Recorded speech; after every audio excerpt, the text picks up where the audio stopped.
Hello everyone, this is Vanshika Tainwala, legal intern under Lexis and Company for the month of June, and in this video I will be talking about the concept of United Nations and peace.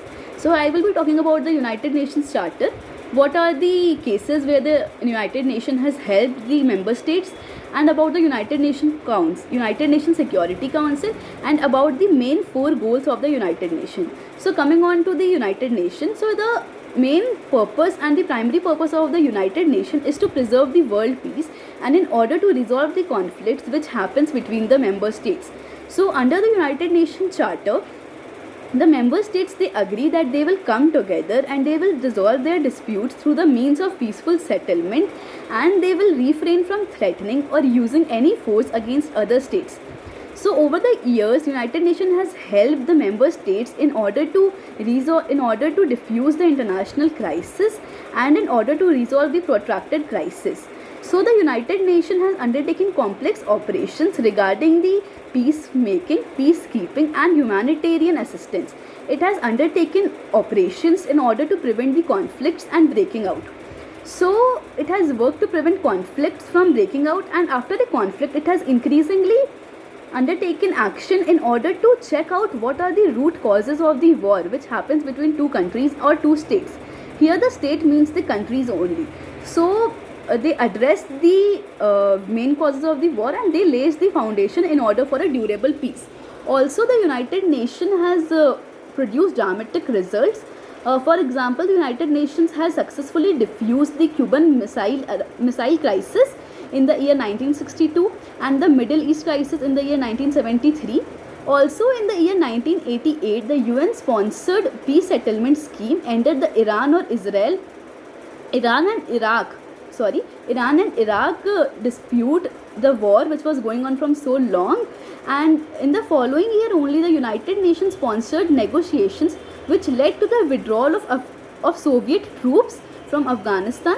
And the main concept is in the year 1990s the United Nations was instrumental in restoring the peace, in restoring the sovereignty to the Kuwait, and played a major role in ending the civil wars in Cambodia, El Salvador, Guatemala, Mozambique, and restoring the democratically elected government in Haiti and resolving or containing conflict in other countries. So when in September 1999, a campaign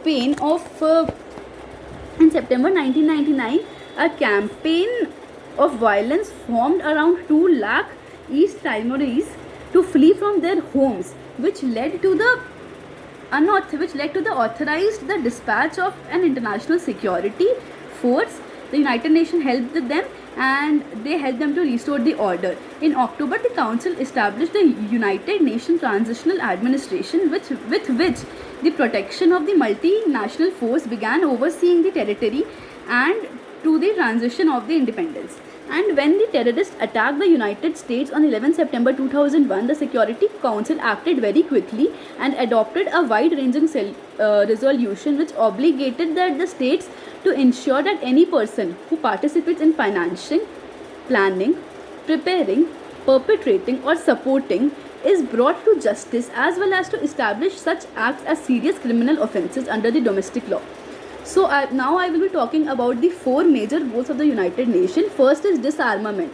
So what is disarmament? Disarmament is the process where there is halting the spread of weapons and arms and then eventually eliminating all the weapons of mass destruction, which are major goals of the United Nations. So the United Nations has been ongoing a forum for disarmament negotiations which makes recommendations and initiates the studies. So the next concept is peacemaking. So United Nations peacemaking brings hostile parties to agreement through diplomatic means. So the Security Council, in its efforts to maintain the international peace and securities, they may recommend the ways where we can avoid the conflict and to restore such peace through the help of negotiation. So the Security General plays an important role in order to make the peacekeeping concept available. So the Security General, they may bring into attention of the Security Council to avail any matter that appears to threaten the international peace and security, and to use the good offices in order to carry out the mediation or to exercise quiet diplomacy behind the scenes, either personally or through the use of special envoys. So the next concept is peace building. So under peace building, the United Nations helps to check out the major root cause of the war and the causes of conflict, where the development assistance is the key of the peace building concept. So coming on to the next concept is peacekeeping. So the Security Council sets up peacekeeping operations and defines their scopes and mandate in order to maintain the peace and international security, and most operations involves military duties such as observing a ceasefire or establishing a buffer zone, while negotiators seek a long-term solution. Others may require that civilian police or other civilian police to offer election or monitor human rights. So peacekeeping operations may last for a few months or may continue for many years. So these four are the basic goals of the United Nations: disarmament, peacemaking, peacekeeping, and peace building. Hope you understood the concept of United Nations and the peace. Thank you for listening.